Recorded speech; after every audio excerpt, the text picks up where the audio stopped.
Þá ætlum við að halda áfram hérna í föstudagsþættinum sem við tökum upp í Pakkhúsinu í innbænum á Akureyri og næst komið að því að tala aðeins aflið hérna á Akureyri. Það staðið þó nokkuð styr þessi samtök sem eru gegn heimilis- og kynferðisofbeldi og eru staðsett á Norðurlandi. Og ég fengi hérna til mín 2 mætarkonur sem hafa látið sig málið varða aðeins til þess að spjalla með verið velkomnar, báðar 2. Takk. Byrjum á kannski bara aðeins stöðunni. Þú ert að vinna ert starfsmaður aflsins í dag. Hvernig þessi rekstur allur saman? Kannski fyrsta lagi, í hver felst starfsemi ykkar? Starfsemin felst fyrst og fremst í ráðgjöf eða þjónustu stuðningi við þolendur ofbeldis, bæði heimilisofbeldis og kynferðisofbeldis.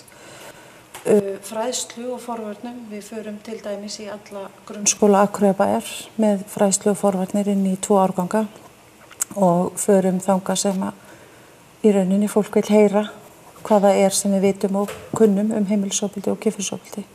Og þú þekkir þennan bransa kannski bara nokkuð vel? Já, ég geri það. Ég hef verið viðloðandi þennan málaflokk meira inn í 10 ár. Þannig ég held ég hafi ágætisþekkingu, já. Já, og varst að starfa, var það ekki hjá Stígamótum? Já, ég hef bæði starfa hjá Stígamótum og Kvennaathvarfinu. Hvernig lá leiðin hingað norður? Ég flutti út á land. Já, þú varst ein af þeim. Eftir kreppuna þá var það svona spurning að vera atvinnulaus í Reykjavík eða fara út á land eða til Noregs og ég fór út á land. Og það búið að tala töluvert fjármunina. Finnst þér ólík aðkoma ríkisins og þessar umgerðar sem tengist fjárhagnum þegar þú ert komin út á land? Já, talsvert. Það gríðarlegu munur á því hvaða fjármunir eru settir í þennan málaflokk á höfuðborgarsvæðinu annars vegar og landsbyggðunum hins vegar. Hvers vegna heldur það sé? Ég veit það ekki. Ég velti því stundum fyrir mér hvort að við séum minna virði sem búum út á landi, hvort að krónutalan á bak við okkur sé lægri, en það bara svona kannski leikmannshugsun að velta því fyrir sig hvort það sé virkilega þannig. En ég held að sé kannski líka bara eins og í öllum öðrum málaflokkum, það virðist bara pínulítið tilhneiging til að safna þekkingunni og fjármununum á höfuðborgarsvæðinu í staðan fyrir að setja hana út allt landi og ofbeldi á sér stað alveg jafn mikið út á landi eins og í Reykjavík. Brynhildur, þú hefur verið tekið upp þennan málaflokk talsverta innan Alþingis og vakið athygli á því hvaða máli þetta skiptir. Viltu lýsa aðeins fyrir okkur bara að því stundum finnst manni svolítið svona og skilur ekki alveg hvernig þetta virkar í kerfinu? Hvað gerur? Leggur þú fram tillögu eða hvernig? Nei, já, ég skil varla sjálf hvernig þetta virkar en þetta þannig eins og þessi málaflokkur í rauninni undir félagsmálaráðherra og einu sinni var þannig að fjárlaganefndin, hún var svolítið mikið svona víl og díla með alls konar mál og þar gátu menn haft áhrif og það skipti mál að þekkja hvernig fjárlaganefnd og síðan var fyrirkomulaginu breytt þannig að mikið af svona þessum safnliðum fóru undir ráðuneytin og eitthvað eins og aflið til dæmis heyrir undir félagsmálaráðuneyti og þetta var breyting sem ég held að verið mjög góð vegna þess að þetta farið að skipta máli mitt hvort þú þekktir einhvern eða hvað sambönd þú hafðir en þá kannski það í dag meira bara hvað sambönd hefur við ráðherrann og ráðuneyti og það sem ég kannski bara að horfa á við viljum einhvern veginn, við erum að reyna að forgangsraða peningum og það ekkert of mikið af þeim og þá vill maður sjá eitthvað jafnræði og afar litli peningar settir í ennan málaflokk út á landi og í rauninni það bara aflið sólstafir, ég veit ekki hvort þeir eru ennþá starfandi fyrir vestan og ég ekki að segja að séu miklu peningar settir í Reykjavík, ég held að veitir ekki af þeim fjármunum en ég hef verið að reyna að fá svör hjá ráðherra við því hvernig standi á því að aflið fái svona lítið og ef að menn eitthvað ósáttu við starfsemina og telja hún sé í rauninni aflið ekki að vera starfandi heldur einhver önnur úrræði, þá ætti aflið ekki að fá neina peninga en aflið að fá 3 milljónir á þessu ári sem niðurskurður í rauninni frá? Ég niðurskurður frá því fyrra sem voru 4 milljónir og mér ég verð bara viðurkenna það, mér fallast pínu hendur í þessu máli vegna þess að ég skil það ekki. Ég alveg að sjá fjárveitingar, ég gæti bara á morgun farið og fundið pening sem ég finnst vera að eyða í meiri vitleysu. En einhvern veginn verður maður að reyna að bregðast við þessu og ég býst við, þó mér finnst það ekki endilega góðu leið, þá verð ég bara með einhverja breytingatillögu. Það sem ég reyni þá að fá, við sem setjum á Alþingi, það er sko munur á löggjafarvaldinu sem er Alþingi og svo er framkvæmdarvaldið sem eru ráðherrarnir. Og við förum með fjárveitingavaldið, Alþingi. Þannig að ég ætti að geta lagt fram tillögu og ef það er meirihluti fyrir því í þinginu að styðja aflið á Akureyri, þá væri hægt að auka fjármagnið. En það er samt alveg glatað ef allir þingmenn eiga þurfa að vera hérna hægri vinstri með einhverjar breytingatillögur því að það eru svo mörg verðu málefni. Maður vill bara segja á jafnræði, ef við teljum að það sé mikilvægt að styrkja sambærilega samtök á höfuðborgarsvæðinu, þá sjálfsögðu það líka gert út á landi. Og svo kannski eitt enn, mér finnst þetta sýna þörfin á því að við færum fjármunina meira bara út á land og það sé tekin ákvörðun í nærsamfélaginu. Bara meira inn á sveitarstjórnarstig. Það var sett peningur hérna í sálfræðing á sjúkrahúsinu. Ég veit ekkert hvernig það reynist og ég er ekki að gera lítið úr því. En hefði ekki kannski bara verið eðlilegra að við hefði fengið að ráða því hér. Ég veit að stuðningur við afli að hálfu hérna sveitarfélagin hérna á svæðinu er mjög mikill og samfélagsins. Þannig að við viljum styrkja aflið en ákvörðunin er tekin í Reykjavík. Við erum ekkert sátt við hana, þannig af hverju, þú veist, og það svo er þetta kallað þá kjördæmabót væntanlega maður fyrir að stússast í einhverju svona sem ég finnst náttúrulega óþolandi. Ég vil miklu frekar bara fá peningan út á land og ég treysti sveitarstjórna fólkinu bara til að útdeila eins og menn að gera í sóknaráætlunum í einhverju mæli við ákveðin verkefni. Þannig bara almennt, burtséð frá kannski þessu máli per se, tilurðu að það ætti að færa meiri fjármuni á sveitarstjórnarstig í einhverju samhengi þá við hvað? Framlegð á hverju svæði, höfðatölu eða? Ég meina hlutfall fjármagns, já, sko jafnvel þótt að höfðatala væri strax betra. En auðvitað þarf einhverju svona langtíma byggðastefnu inn í þetta líka.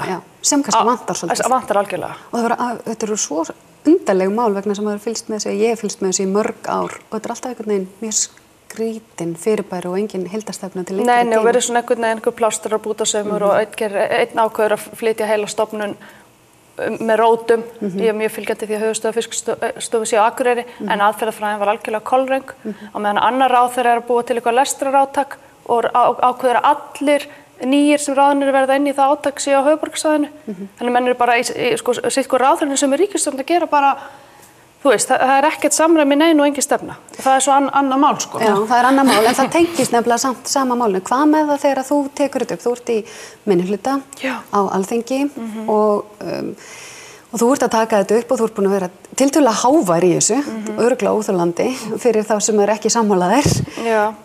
Hvað með síðan, þegar ráðherra síðan þarf að taka afstöðu, hvaða áhrif hefur þetta?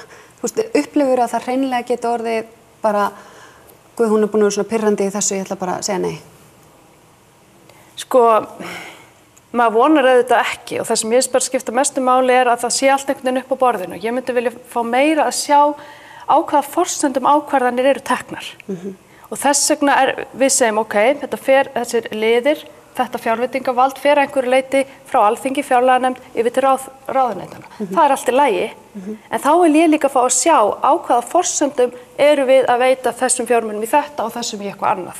Hver er ástæðan fyrir því að aflið fær bara 3 milljónir, en við erum að setja kannski 140-50 milljónir í sambærileg samtök á höfuðborgarsvæðinu. Auðvitað Drekastöð og Blátt áfram með og hvernig aðkvæða og Stígamót. Og ég er ekki að gera lítið úr því bara þannig að það sé á hreinu. Þeim veitir ekkert af að vera sammála um það. En hvernig er þetta bara svona tilviljanakennt hvað einhver fær? Ég fæ það á tilfinninguna. Og mikilvægið, maður þekki það nú bara vel og bara ég veit að ég þekki persónulega mjög marga sem hafa nýtt þess að þjónustu sem hefur skipt hreinlega sköpum og þú skreppur ekkert bara til Reykjavíkur í þetta mál og svo er þetta náttúrulega ekki bara Akureyri, það eru náttúrulega, þú veist, kannski þarf maður að fyrir að tala um byggðamál þá og í stóra samhenginu þá náttúrulega er samt Akureyri þó nær Dalvík, Fjallabyggð, Grenivík, Eyjafjarðarsvæðinu, Norðurþingi og svo framvegis heldur en Reykjavík.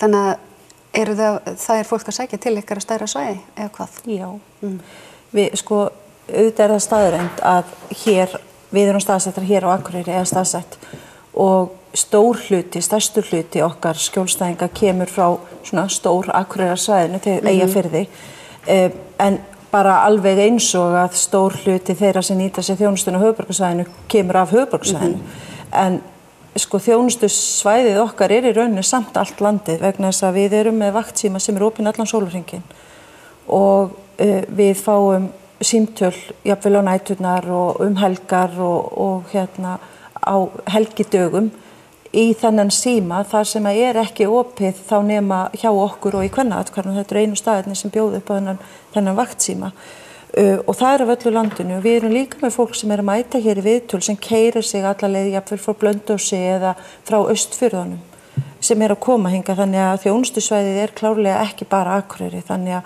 að ég mjög hlynnt í að hérna stór hluti af, þú veist, mér finnst þetta góð hugmynd þetta með að flytja fjármunina út á landa því ég held að verði meira jafnræði en ég held líka að ríkisvaldið þurfi svolítið að hugsa sko, þú veist, það má ekki bara henda þessu yfir á sveitarfélög og Akureyrarbær hefur verið með þjónustusamning við aflið sem að nú í endurskoðun og við bara í endurnýjun og styður vel við aflið eins og þeir geta og gera en það þetta kannski svolítið öfugsnúið að ætla að láta Akureyrarbæ af því að það svona svolítið tilneigingin á Akureyrarbær borgar þetta á Akureyri að það á ekki að vera þannig og sko sama tíma og við fengum þennan niðurskurð á þessu ári 25% þá hefur viðtölum á þessu ári fjölgað 30% frá því á síðasta ári.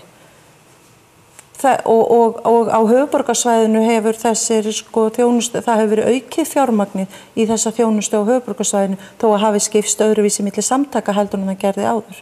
Þannig að það öfugsnúið að vera að skera niður þjónustu sem aukin eftirspurn eftir. Og það rosalega mikilvægt líka að muna í þessu samhengi að sko ofbeldi, kynferðisofbeldi, heimilisofbeldi og verður alltaf sérstæður málaflokkur að því leytinu til að þröskuldurinn til að leita sér aðstoðar, hann er mjög hár og með fullri virðingu fyrir sálfræðingum og sjúkrahúsinu, hann frábær, mér finnst þetta æðislegt og ég fagna þessu innleglega að hafa þetta, að hann kemur ekki í staðinn fyrir aflið, það önnur þjónusta. Það bara allt önnur þjónusta sem fer í gang þar. Fyrir utan það hvað þetta óleg brot að því leyti að það við höfum nú bara séð það í gegnum tíðina að það mjög erfitt að leysa þetta í gegnum lögreglu eða með ákæru og svo framvegis sem ætti að gera það verkum og það enn mikilvægur að geta einhvern veginn brugðist við vegna sönnunarbyrði. Má ég spyrja ykkur einu að lokum.